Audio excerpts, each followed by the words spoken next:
Bonjour à tous, je suis ravie de vous retrouver pour un nouveau didacticiel Power Automate. Tout récemment, j'ai voulu utiliser les listes SharePoint pour gérer des tableaux ressources humaines. Il s'agissait en l'occurrence de comparer des dates de cette liste avec la date du jour. Comme beaucoup d'entre vous sans doute, j'ai été confrontée à des problèmes techniques et j'ai tenté de les résoudre en consultant de nombreux sites, en me rendant sur des forums et aussi en visionnant pas mal de vidéos. Mais j'avais beau faire, ça ne fonctionnait toujours pas. J'ai finalement obtenu l'aide bienvenue d'un membre de la communauté Microsoft. De cette expérience, il ressort que la comparaison de dates est en réalité relativement simple. Le tout est de connaître les règles qui malheureusement ne sont pas forcément centralisées. Je vais donc partager avec vous mes nouvelles compétences. Nous allons commencer par le cas le plus simple.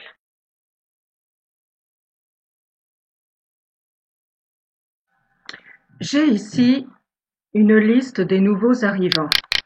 Cette liste comprend le nom du salarié, la date d'arrivée, ici un champ case à cocher qui comprend les valeurs oui et non, et ici j'ai choisi de faire une liste d'options qui comprend les mêmes valeurs oui et non.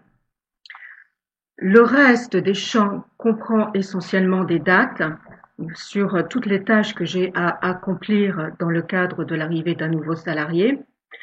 Et j'ai tout en bas donc le nom du manager auquel le nouveau salarié est rattaché. L'idée ici est d'envoyer un mail de rappel au manager 7 jours avant l'arrivée du nouveau salarié afin que le manager puisse rédiger un message de bienvenue. Il n'y a pas d'autres conditions à remplir. Ce cas de figure est extrêmement simple à mettre en œuvre. Je vais cliquer sur les 3 petits points ici, sélectionner Automatiser et définir un rappel. Je souhaite définir un rappel en faisant une comparaison sur la date d'arrivée. Donc je vais sélectionner le champ date d'arrivée.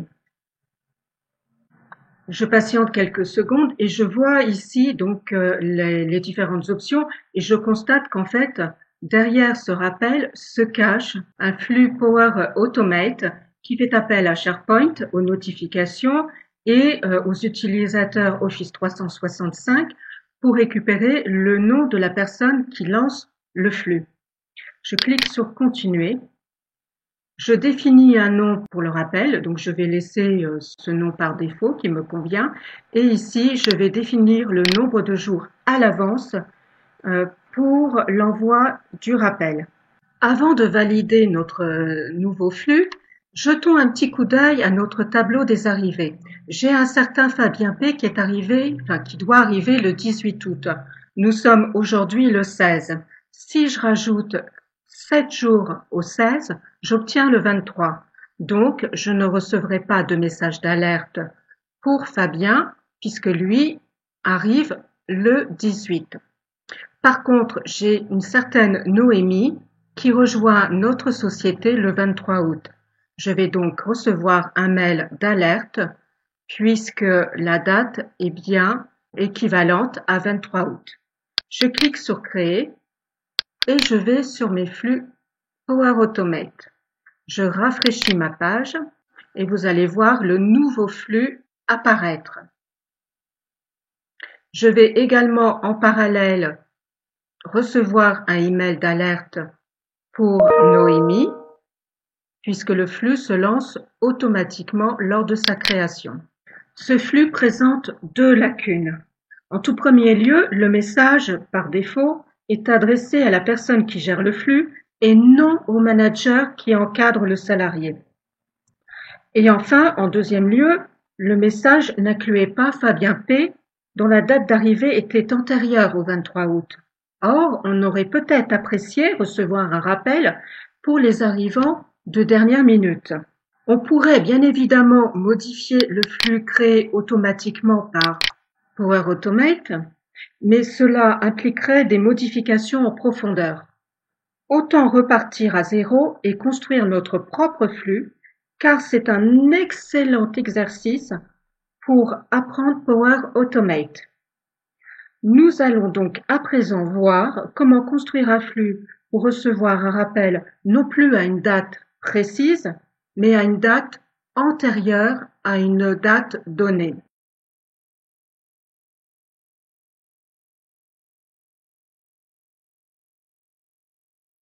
Pour ce second exercice, je vais utiliser le même tableau des arrivées que précédemment, mais cette fois, je vais envoyer un mail individuel à chaque manager dont le salarié arrive avant le 23 août.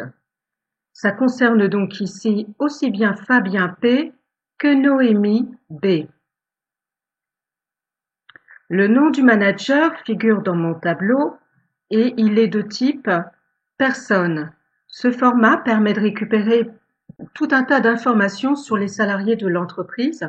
Je récupère aussi bien l'adresse email que le nom et le prénom, mais aussi la fonction, le numéro de téléphone, etc.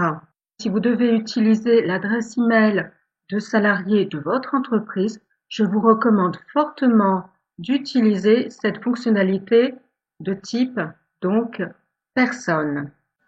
Je vais à présent donc activer Power Automate et je clique sur Créer. Je souhaite que mon tableau des arrivées soit contrôlé automatiquement sans intervention de ma part tous les matins à 8h55. J'ai ici un flux qui correspond à mon souhait et qui s'intitule Flux de cloud planifié. Je clique sur ce flux. Je vais lui donner un nom. Envoi mail manager. Et je vais cliquer sur créer. Je ne m'occupe pas des autres champs pour l'instant. Voici mon premier bloc. Donc c'est un bloc récurrence. Je vais le déployer et je vois que j'ai un intervalle de 1 minute. Ça veut dire que ce flux va se répéter toutes les minutes. Ce n'est pas tout à fait ce que je souhaite. Je souhaite que mon flux se lance une fois par jour. Donc je vais sélectionner jour ici en lieu et place de minutes. Puis je clique sur afficher les options avancées. Ici, j'ai le choix du fuseau horaire. Par défaut, c'est le fuseau américain qui s'applique. Si je souhaite appliquer le fuseau français, je vais simplement taper Paris ici et sélectionner l'option correspondante. Je souhaite que mon flux se déclenche le matin à 8h55, juste avant l'arrivée au bureau, de façon à ce que le mail soit tout en haut de la liste des messages. Voilà, mon flux donc est programmé. Il s'exécutera à 8h55 chaque jour. Notez au passage le format de l'heure de début. La première règle à connaître sur Power Automate pour gérer des dates est que le système ne reconnaît que le format américain. Donc, ce format, c'est donc l'année, le mois et ensuite le jour. Ce que vous voyez derrière correspond ensuite à l'heure et à la zone de fuseau horaire. Voici pour le premier bloc. À présent, il faut que j'indique à Power Automate ce qu'il doit contrôler, en l'occurrence le tableau des arrivées situé sur SharePoint. Je clique donc sur Nouvelle étape et je vais sélectionner le logiciel que je souhaite utiliser. Donc ici, SharePoint. Pour mémoire, la connexion se fait en 2 temps. On sélectionne d'abord le logiciel, puis ensuite l'action. Donc j'ai sélectionné SharePoint et là, je veux récupérer les éléments de la liste. Je vais donc taper éléments. Attention à ne pas confondre obtenir les éléments et obtenir les fichiers. Fichiers concernent tous les documents qu'on dépose sur SharePoint, alors que les éléments concernent toujours les listes. Donc, dès lors qu'on parle de listes, qu'on veut récupérer ou faire une action sur les listes, il faut toujours sélectionner ce qui a trait aux éléments. Je clique donc ici sur obtenir les éléments et je vais sélectionner mon site et le nom de la liste, donc arrivée 2. À présent, je vais utiliser la formule aujourd'hui plus 7 jours pour pouvoir l'utiliser dans ma comparaison. Pour cela, je crée une nouvelle étape. Je tape message ou compose en anglais. Je clique sur prédéfini, puis message. Je vais saisir ici la formule mathématique qui correspond à l'équivalent sur Excel de aujourd'hui ou now en anglais. Je clique sur expression ici et je vais sélectionner donc la formule qui correspond et qui est UTC Now. Tout comme la formule Excel, son homologue, elle ne prend pas d'argument, c'est-à-dire que on laisse la parenthèse vide. Je ne peux pas rajouter simplement plus 7 jours, car si je valide, j'obtiens un message d'erreur. Nous allons voir comment contourner le problème à l'aide d'une autre fonction que nous allons imbriquer. Voyons cela en détail. Nous avons donc notre fonction UTC Now et nous allons l'imbriquer dans une autre formule qui est add days. Comme son nom l'indique, add days permet d'ajouter des jours dans une formule. Donc, nous allons saisir add days et à l'intérieur de la parenthèse, nous allons placer donc la date du jour. Ensuite, je vais ajouter une virgule plus le nombre de jours à ajouter. Il faut noter que ce nombre peut être positif quand il s'agit d'ajouter des jours, mais qu'on peut aussi utiliser des nombres négatifs pour retrancher des jours à une date. Je ferme ensuite la parenthèse. Voyons à présent ce que cela donne sous Power Automate. J'ai donc saisi ma date. Donc je valide. Je vais enregistrer mon flux et nous allons le tester ensemble. Donc je clique sur test manuellement et test. J'exécute, mon flux s'est achevé. Je constate que mon flux s'est correctement exécuté. Je clique sur message. Je vois bien qu'ici, j'ai effectivement la date du 23 août. Problème, c'est que mon format de date n'est pas correct, puisque j'ai non seulement la date, mais j'ai aussi l'heure, les minutes, les secondes et le fuseau horaire, ce qui va me poser problème pour comparer mes dates. Donc, je vais devoir formater le résultat. Voyons comment procéder. Je clique sur le bouton Modifier pour revenir en mode édition. J'ai deux options pour obtenir le résultat que je souhaite. J'ai une option de facilité que nous allons voir en tout premier lieu et qui consiste à cliquer sur Nouvelle étape et à utiliser à nouveau la fonction Message. Je clique sur Prédéfini, Message. Ici, je vais saisir l'expression qui va me permettre de formater mon champ. Cette expression commence par format, donc je tape les premières lettres.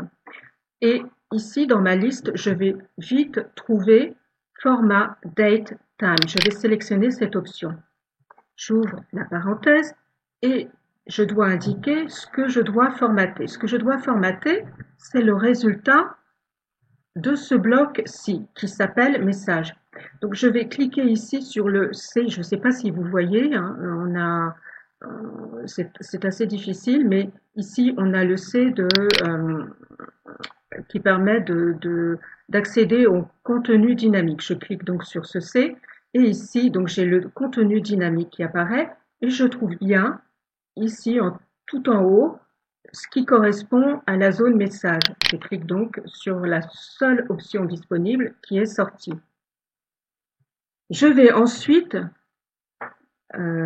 préciser le format que je souhaite. Je vais utiliser donc les quotes, le guillemet simple, et je vais taper mon format. Je vous l'ai dit un peu plus tôt dans le didacticiel, il faut utiliser le format américain. C'est impératif pour Power Automate, même si dans votre tableau, les dates sont formatées au format français. Il faut savoir que lorsque Power Automate va venir les récupérer, il va automatiquement les transformer en format américain. C'est pour cela que dans votre flux, toutes les dates doivent être au format américain. Donc, je reviens sur mon flux ici et je vais taper donc year, year, year, 4 fois Y pour l'année.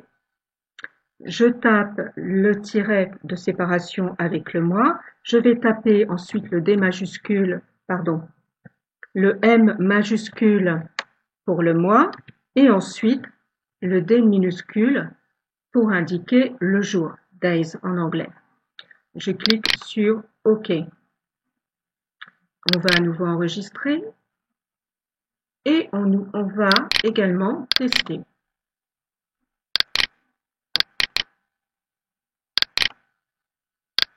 Voilà, mon flux s'est exécuté correctement.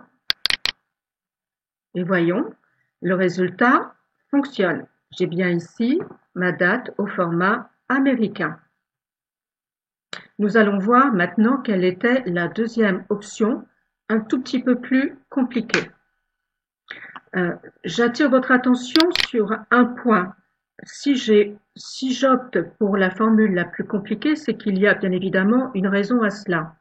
Il faut savoir que chaque bloc d'exécution vous est décompté de votre forfait chez Microsoft. Vous ne le savez peut-être pas, mais en fait, vous êtes limité dans le nombre d'opérations que vous pouvez accomplir par jour.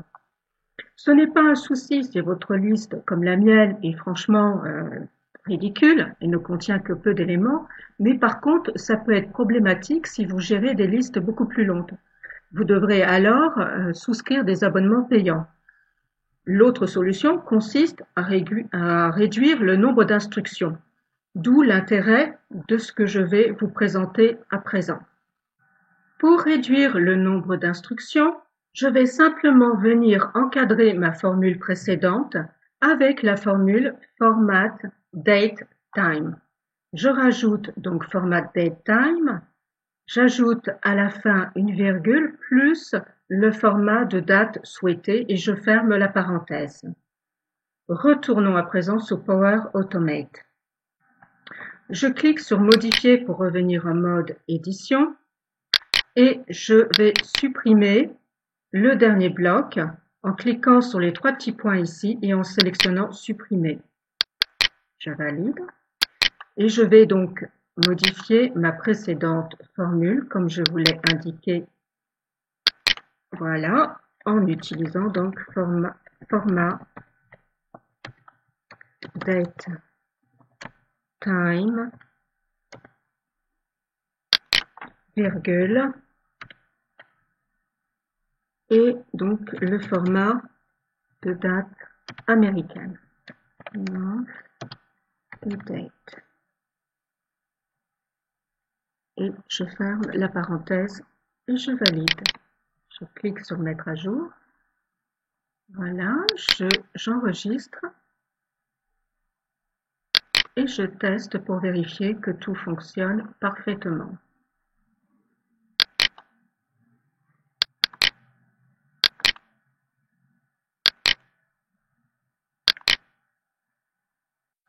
Mon flux s'est correctement exécuté et je constate qu'effectivement, je n'ai plus ce qui traînait derrière la date. Bien, je vais maintenant pouvoir comparer cette date avec la date d'échéance de mon tableau d'arrivée. Je retourne en mode de modification et là, je vais ajouter une nouvelle étape et je vais ajouter une condition.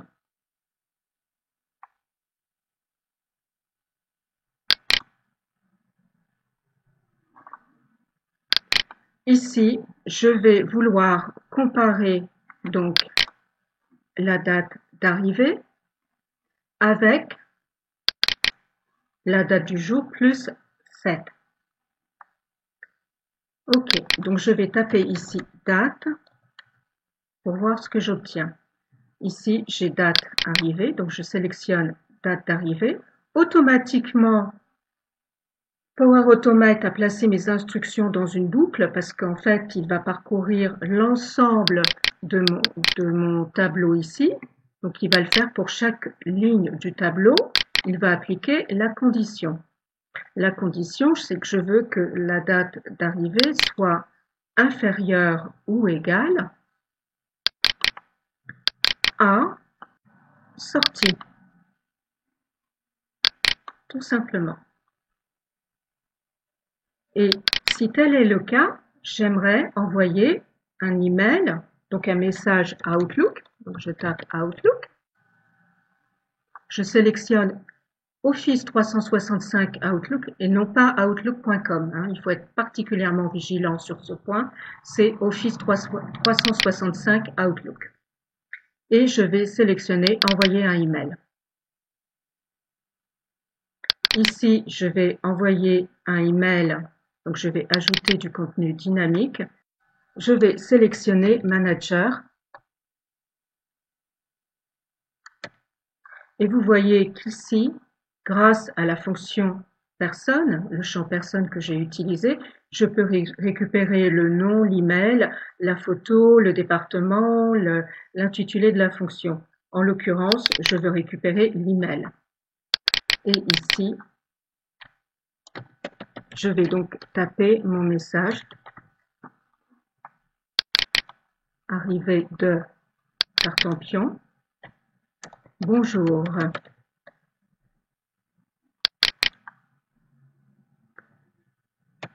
Nous rejoint la semaine prochaine. Peux-tu rédiger un petit message de bienvenue pour le présenter à l'ensemble de l'équipe.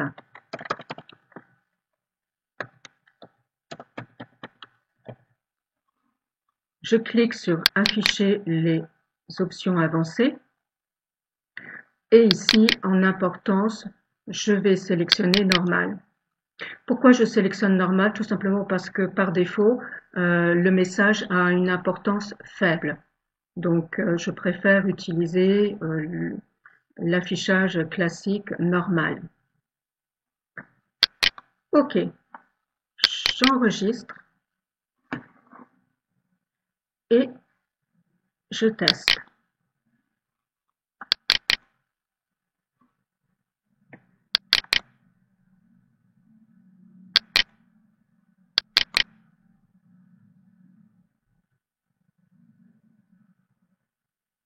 Mon message, donc il s'est exécuté 6 fois. Pourquoi 6 fois? Parce que j'ai 6 lignes dans mon tableau. OK. Je vois que pour le premier, ici, là, le résultat de comparaison est true. Ça signifie que la date est bien inférieure ou égale à la date du jour et qu'un email, j'ai bien la confirmation ici, a été envoyé. Pour le second, même cas de figure, hein, c'est effectivement le cas, 23 août est bien inférieur ou égal à 23 août. Pour le suivant, par contre, vous voyez bien que le résultat est faux et que l'email n'a donc pas été envoyé. Je vérifie mes messages Outlook et je vois qu'ici, j'ai bien l'arrivée de Noémie, un message, mais aussi j'ai également un email pour Fabien. Mon flux s'est parfaitement passé, sauf que demain je recevrai à nouveau un email pour Fabien et Noémie. Il faut donc que je trouve un moyen d'indiquer que le message a déjà été envoyé pour ces deux personnes. C'est pour cela que j'ai prévu donc une colonne spécifique mail arrivé qui par défaut est positionné sur non. Dès que le mail a été envoyé, je veux que ce champ se mette à jour pour contenir la valeur oui. L'envoi ne se fera donc que sur les dates correspondant à la date du jour plus 7 et dont le champ mail arrivé sera positionné sur non. Alors, pour vous montrer comment cela fonctionne, je vais mettre le champ mail arrivé pour Fabien sur oui. Et je vais laisser Noémie sur non. Donc, je devrais recevoir un mail d'alerte pour Noémie, mais plus pour Fabien. Donc, je retourne sur Power Automate et après l'envoi du mail, donc, je vais mettre à jour SharePoint. Je sélectionne donc nouvelle étape, je clique sur SharePoint et je tape éléments pour voir tout ce qui se rapporte aux listes. Et je vais sélectionner mettre à jour l'élément puisque je veux mettre à jour ma liste. Je vais indiquer l'emplacement de cette dernière.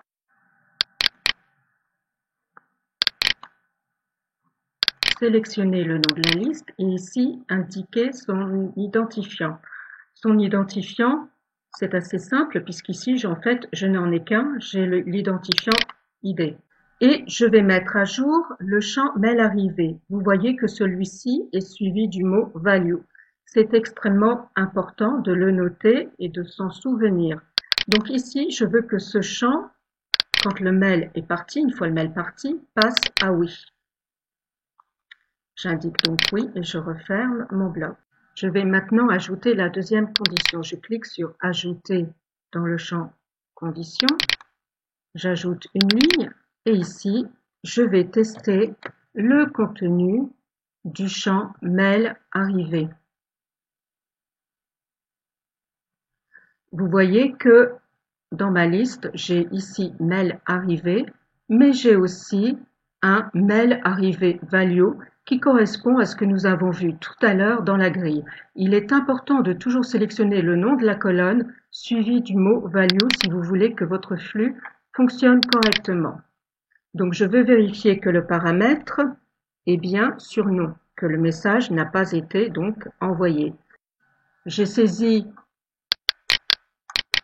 ici dans mon tableau non avec une majuscule, donc je suis contrainte de faire la même chose, de respecter la graphie dans ma condition, faute de quoi mon flux ne fonctionnera pas. J'enregistre et je teste.